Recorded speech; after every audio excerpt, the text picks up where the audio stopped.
Avec la croissance démographique notée dans le département de Keur Massar, les autorités ont procédé à la construction de l'autopont de Keur Massar pour assurer une parfaite mobilité des personnes et des biens. Plus de 5 mois après la mise en circulation de l'autopont, les habitants des communes de Keur Massar Sud et de Keur Massar Nord regrettent la construction de cette infrastructure qui, selon elle, n'a fait que provoquer davantage des inondations et d'embouteillages. Pour y voir clair, la rédaction de Keur Massar Actu et Werbi s'est entretenue avec le délégué de quartier de Aïnou Mady 1, un des quartiers les plus touchés par les inondations de 2022. Quel est l'impact de l'autopont sur le quotidien des Massarois? Keur Massar a grandi et très vite avec la création des cités d'habitation, à tel point que le problème de la circulation s'est posé très tôt. Et justement, comme solution, la création de l'autopont s'annonçait comme profitable aux populations. Mais comme vous l'avez si bien dit, l'autopont a été construit, bien sûr avec tout ce que cela a coûté. Pour mon quartier en tout cas, il y a beaucoup de maisons qui ont été détruites, beaucoup de maisons démolies. Même si il y a eu un dédommagement, les concernés avaient dit qu'ils ont été mal dédommagés. Je tiens à le souligner. C'est avec beaucoup d'espoir que nous attendions cet autopont. Mais le constat qui est fait aujourd'hui, c'est que d'abord il est mal orienté. Nous pensions que la partie la plus élevée prendrait le sens de la route nationale et se dirigerait vers donc le village de Keur Massar. Malheureusement, ce que nous constatons, c'est que dans le sens de Malika Jaxaay, cette hauteur a été installée. Et aujourd'hui, nous avons constaté, après la mise en circulation de cet autopont, rien n'a été réglé du point de vue de la fluidité de la circulation. Au contraire, le constat est que la situation s'est presque empirée.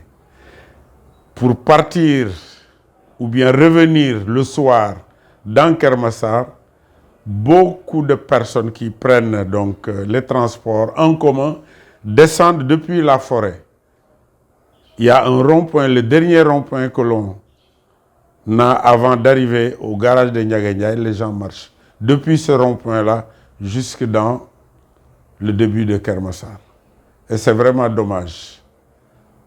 En tout cas, l'impact, c'est que le pont, pratiquement, il n'a rien réglé. Ça, il faut oser le dire, du point de vue de la circulation. Aussi, tout au début de la mise en circulation, les autorités avaient pris des mesures de dégager l'encombrement humain qu'il y avait autour du rond-point. Des mesures avaient été prises. Il y a même une note du préfet qui interdisait aux marchands de s'installer sur les emprises de l'autopont. Mais aujourd'hui, le constat, il est amer. L'autopont est là et il est aujourd'hui envoyé par toutes sortes de commerces. Voilà. Et ça crée encore les embouteillages, l'encombrement, l'insécurité et tout ce que l'on peut croire à cet effet. Donc c'est ça la situation que nous vivons aujourd'hui. L'autopont, en tout cas, il n'a pas réglé, à mon avis, ce que nous attendions de lui, du point de vue de la circulation et du point de vue du règlement de la sécurité. C'est le plan des inondations. Mais le plan des inondations, je ne voulais même pas aborder cette question parce que mon quartier est victime du pont en termes d'inondation. Je l'ai déjà dit. Le pont nous a déversé abondamment de l'eau de pluie. En quelques instants, dès la première pluie du 20 juillet en tout cas 2022, le pont nous a déversé énormément d'eau. Énormément, au point que tout le quartier, en une seule pluie, et la première pratiquement, était complètement inondé. Ça, il faut aussi le dire. Et je réitère mes propos que j'avais déjà tenus. S'il n'y a pas de canalisation jusqu'au prochain hivernage, la même situation risque de se reproduire. Je dois dire que les autorités sont venues et elles ont promis une canalisation. Si c'est fait, ça réglera peut-être le problème. Mais si ce n'est pas fait, eh bien les mêmes causes produisant les mêmes effets, nous serons encore dans les inondations.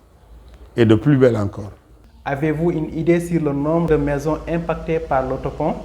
Mais ici, tout le quartier, quand je vous dis quartier, mais c'est tout le monde qui est impacté par les inondations. C'est des centaines de personnes. Tout le monde ressent les inondations chez soi. Personne n'est épargné dans le quartier. Il y a peut-être des maisons qui sont beaucoup plus proches des plus bas niveaux. Eh bien, ces maisons sont plus naturellement atteintes que d'autres. Quel est l'impact financier des dégâts? Nous n'avons pas les moyens quand même d'évaluer financièrement les dégâts qui ont été causés par les inondations. Mais il faut dire quand même que les dégâts étaient très nombreux. Beaucoup de maisons sont d'ailleurs abandonnées à cause des inondations. Si certains sont partis, d'autres appelés les pluies peuvent vraiment peut-être revenir. Et comme solution, il faut le dire, les autorités nous ont envoyé une grosse pompe et qui a vraiment soulagé les populations. C'est l'ADM, il faut le dire. Wow. L'ADM nous a soutenus par l'installation de cette électropompe, un grand tuyau qui a évacué les eaux. Mais n'eût été cette électropompe, cette installation de l'ADM, mais on aurait tous quitté le quartier. On n'aurait pas pu résister à la furie des eaux. Voilà. Va-t-on attendre l'hivernage prochain pour reconduire le même dispositif ou va-t-on trouver d'autres perspectives pour lutter contre les inondations? De toute façon, les solutions, les autorités les ont. Et la solution la meilleure, c'est de mettre une canalisation qui puisse naturellement évacuer les eaux de pluie. L'autorité s'est engagée à travers certainement la phase numéro 2 du projet, le programme d'évacuation des eaux de pluie. Alors, si le programme-là, tel qu'ils l'ont promis, prend en charge la canalisation, certainement à l'hivernage 2023, il pourrait ne pas y avoir de problème. Mais si il n'y a pas de canalisation, ce qui est sûr, c'est que la situation va demeurer. Il n'y aura pas de bonne solution.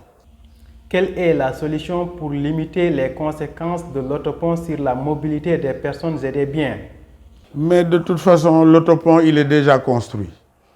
Certainement à coût de milliards, je ne sais pas le coût. Wow. Mais que les autorités sachent qu'il est mal orienté, plutôt que de servir, il a plutôt desservi les populations. Il faut le reconnaître. Maintenant, est-ce qu'il y a une solution? Je ne sais pas, peut-être tracer d'autres voies de dégagement qui permettraient à d'autres personnes de ne pas venir jusque dans Keur Massar et de prendre des voies de contournement pour aller au-delà de Keur Massar. Peut-être que ça réglerait en partie le problème de la circulation. Mais en l'état actuel, l'autopont vraiment, au lieu de servir, à mon avis, il dessert. Je vous remercie, monsieur.